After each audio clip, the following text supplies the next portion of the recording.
But let's rewind and go back to that Friday night when your mother's will was read out, where it was announced that you are the next in line. Of course, there were tensions at that time. You had to be whisked away.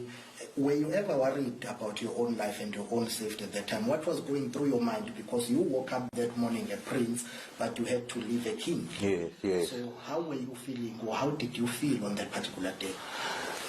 Really, I've since that day, what came to me is, look, both your parents have gone now. They have left you with a responsibility. And I felt I had to be responsible. I had to grow up on that same day. I had to think different.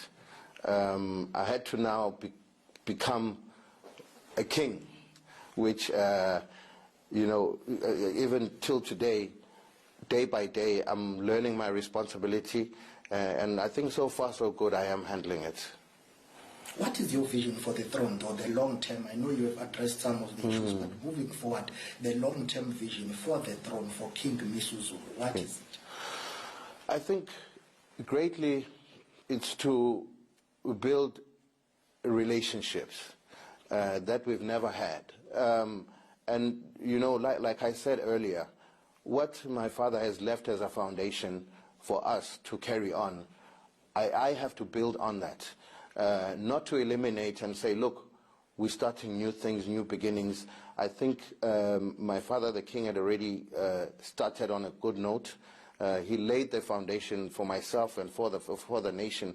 So lucky for me, I already have a foundation that I'm going to work with insofar as all that I need to do. And then maybe a few years later, I can start my own foundation, but I need to complete what the late king had already initiated and started.